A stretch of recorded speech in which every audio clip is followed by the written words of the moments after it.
Hey, this is Meet Me for Coffee. I got a great band with me, Gregory and Seth, and they're part of a band called Hush Money. How's it going, boys? Not Good, too bad, man. man. Good. How are Good. you? Doing well. You guys are from Georgia? Yes, Yes, sir. sir. That's awesome. The devil went down to Georgia maybe a handful of times. Um, go back home has been described as a jambalaya of southern drenched flavors. And what inspired the diverse themes and styles on this recent album? Well, I mean, since we've started together as a group, when you come to a live show, there's always a combination of genres, I guess you want to call it, that we're playing. So you'll see rock and roll, southern rock, country, the outlaw stuff, whatever. And so when we started in with this album, we wanted to express the other side of who we are. So with the industry standard, the previous record, it was more kind of a heavier southern rock, but with this one, we kind of come back to some of our roots with some southern rock, outlaw country type of vibe with a little R&B in there every now and then and stuff like that. So we just really wanted to showcase that the yin and yang of our influences. That's awesome, man. The track Sellout City explores dashed dreams. What inspired its creation, and how does it resonate with your journey as a band? Let's go with Seth. Um, I think with Sellout City, it really just kind of tells the story. I wouldn't say it's about dashed dreams so much as when we were coming through, we were coming up. Nashville was kind of like this mecca of music. And some people still describe it as that, but it almost turned into kind of like a machine. And so it's kind of tells the story of this dream of getting to Nashville, but the further we got along in their career, us finding out like what Nashville really is. And it's kind of just I mean, this the name of the song. I mean, it's kind of a sellout city. If you want to make it in Nashville, you got to play by their rules and do what they say. Do the songs at a certain BPM. It needs to have this kind of content in it to grab the listeners. It needs to be done this way. And so the whole song is just, I mean, it ends with I got to get the hell out of Sellout City and stop drinking the overpriced beer. Like it's just about learning that like maybe it's not all it was cracked up to be. And as an artist, you really, I mean, there are times you've got to play by the rules. You've got to do some things that, your artistic brain is like, oh, we shouldn't do that. But um, for a city like that, I mean, it's not necessarily just referring to Nashville. I mean, it's happened throughout the ages, like with LA and rock and roll. It kind of when hair metal hit, it kind of ruined that whole vibe that rock and roll had going on because they put it all into this hair metal thing. And then there's just been different towns that just like they over perfected a music form and took all the art out of it. Um, and so it's really kind of a nod to that, just saying like, it was a cool dream to have, but I don't think that's where we necessarily want to land and end up is in that kind of system where we're kind of trying to cut our own path through it. So, It's pretty interesting, cutting your own path, as you mentioned. You've decided to release the album primarily on CD and vinyl and roll out singles digitally over mhm. time. What led to this decision, and how has your audience responded? So we've actually had a very, very good response. We've done very well as far as our sales are concerned with the CD and the vinyl since our release, but a lot of it was in an attempt to kind of give some exclusivity to our fans. So they are able. So if you buy the CD or the record to begin with, you have all the tracks. You are ahead of the game. You've kind of got this um on this next level or whatever you want to describe it as. And so we try to give our fan base that option before we started dropping everything on digital platforms. But also part of it was, and just to be 100% candid, it was a financial decision because when you're recording. out of pocket. We're self-funded. Everything we do comes out of the band's account. It's all self-funded. We don't have any financial backers, so we we had to recoup some of our costs, and so it's not cheap making a rock and roll album. So we decided that maybe the best plan of attack was to try to recamp some of our costs. So I seen a formula the other day. It said 5,000 Spotify streams equals one sell of a CD. And we've already went through probably 2 to 3 shipments of CDs already. So it's very, very much paid off at this point. And they're digging the music. We're getting messages and emails and stuff every day talking about people who see our stuff and are getting the CDs in. They're ordering them. People are going to our local retail shop up here, above our home base here, in Blue Ridge, Georgia, at Big Frog Music. And Miss Cindy up there, she has all of our T-shirts and hats and CDs and everything that we have. And she is what we call the fifth member, the unsung hero of the group. She keeps us going. So, but we've done very, very well doing that. This hybrid release, it's been effective. And I don't know. I think it's cool to kind of put your own spin on everything when everything is so formulated anymore. So just kind of go against the grain a little bit, do something a little different. I, That was I would agree with that. It's not really a hybrid release; it's a smart release. When you hear about people, writing in the studio and all that stuff, is like, that doesn't happen. It's just you got to have just wads of cash. Being self-funded and seeing the success through that is so amazing. Congratulations, guys. we Thank you. appreciate that. We Yeah, appreciate that. congratulations, congratulations. Kind of stalled on the S there, but you guys are known for some high energy live shows. I've seen some videos of you guys performing live. That's something that I kind of do throughout my research and stuff like that. And how do you capture that same energy when recording? So we go to a studio here that's actually not far from the house called Lead Belly Sound Studios, and the engineer over there, Matt Washburn, he's an absolute fantastic guy to have record with, because he comes from a background of music. I mean, he's a musician. He was a drummer in a band for years, but they were a punk band. And so with him, it's really like he's got like this yin and yang in his studio of like, I want to get perfection, but I also don't want to like kill the vibe. And so, because he's a musician, he kind of speaks our language, and he's like, so we've got to find a way to get energy in there. We got to find a way to keep everybody's spirits up, keep you excited about the song, do things like that. So he's got little techniques that he does that he keeps us pretty much entertained with it. And, he's always cracking jokes, keeping the mood light, making sure nothing gets too tense. Even in tense conversations, he'll crack a joke just to keep everybody kind of loose. So I think having the proper environment in the studio is a huge thing that I think a lot of people don't really look at. They look at like prestige of a studio. A bunch of people go to Muscle Shoals, or they'll go to some big RCA in Nashville and be like, "Oh, I'm recording here." And it's like, man, you can get, Pro Tools is pretty readily available nowadays. So like finding a studio where you're comfortable and where the vibe is right plays a big part in it. So if the vibe's right in the studio and we're having a good time, it's just like a live show, man. I mean, that's what live shows are. I mean, the live shows are all about the vibe. And we've had nights where we played to 2 people and the show's not so lively. But you get enough people involved and that energy just kind of comes out. So it's all about the vibe of the place that you're playing. So I think that's how we really kind of captured that, is through Matt and his ability to kind of create that vibe for us.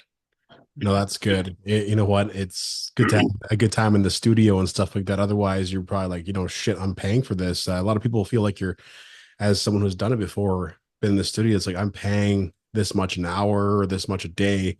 Hope we can crush all 4 of these Yeah. songs. Otherwise, we're Yeah. going to be here for a few days. Yeah.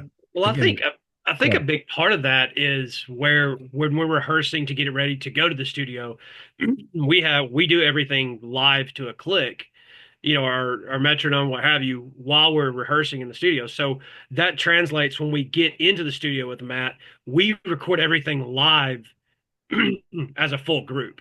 And then we'll go back in and cut parts in that we need to cut in. But what that allows us to do is we're basically putting on a live show in the studio while we're recording. So that's, I think, to even further Seth's point, that's kind of how we are able to capture that, is because we just take what we do on the stage and transpose it straight into the studio, just with a metronome in our ears. So it's of course you have to have a studio, like he said, that allows you to flow that way, and Matt does. And so we're able to transpose that pretty quickly. And you know, we don't waste a whole lot of time because, like we said, we are self-funded. So we go in there, we're prepared when we get in there, and we hammer it out. And because we know when we go in, we know what we're doing, so Well, we're ready and to go. Matt's also just a really good guy, man, and he's kind of become a friend to us. So we can even take those recordings that we do to the click in the studio and send them over to him, and he'll kind of be giving us ideas like, hey, you could change this, you could cut that.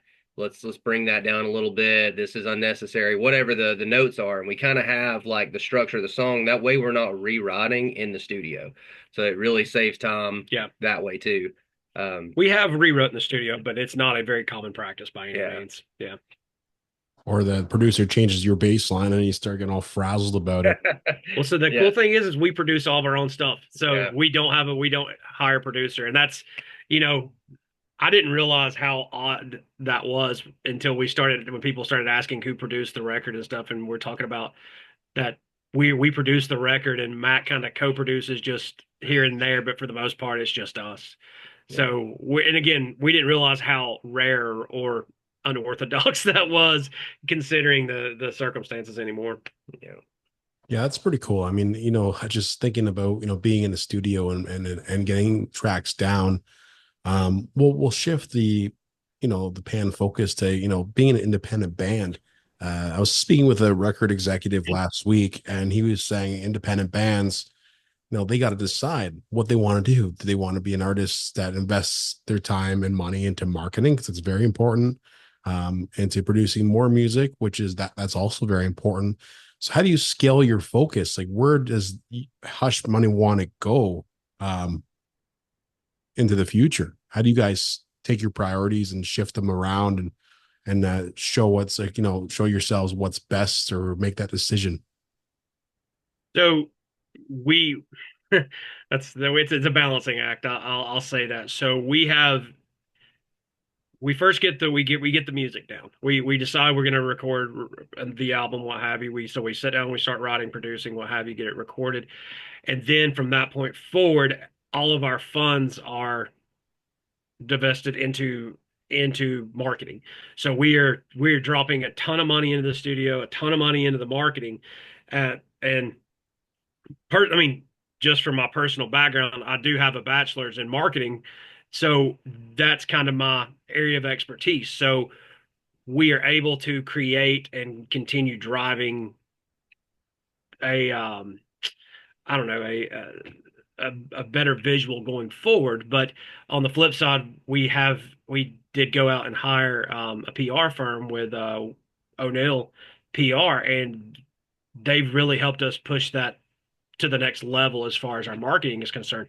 But no, we try to invest as much, if not more, into marketing than we do the music, because I mean we've got a ton of material recorded, but if it's not promoted appropriately, no one's going to hear it. So, and we understand that concept. So, that's something that I feel like that we've had to learn the hard way over the years. So, but a lot of hard lessons along the way. But I feel like ultimately we've kind of got a formula down that we like and we've found success with to this point.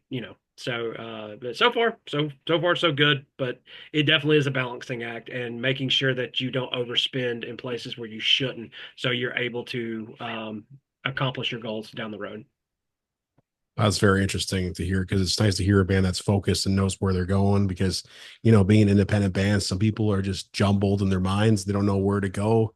It's not always a collective effort. I know you guys are led by three vocalists. Mm-hmm. How do you know who, or how do you like know who's going to take the lead, or how do you take the lead when writing a song, or like creating it? So most of the time, that's just a trial and error.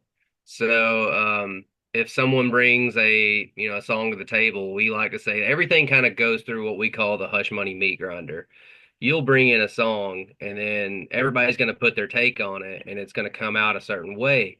And then if Caleb, the lead guitar player, if he starts singing it, and I'm at home kind of working on it, and I'm like, well, I think I could do that a little bit more like emotionally, or I could do it a little better. I get to practice, and I'm like, hey man, you care if I give that one a go? Same thing for Greg. If he feels like that's just kind of in his wheelhouse, he'll be like, hey, can I give that one a go? And at that point, it's just like, who does it better? And there's no egos in the band. Like no one has an ego. If I'm like, hey, can I try to sing your song? Nobody's like, no, man, it's my song. You can't sing it. Everybody's like, yeah, if you think you can do it, go for it. Like, let's do it. And so nobody's married to their tracks. I mean, the guitar player kind of said it best. He's like, I wrote this one, I'll write another one. Like it's just I mean, it's a song, man. So like whoever does it better, whatever does the song justice, that's who we're gonna throw in there. It's there's no ego involved. Nobody wants to be the limelight.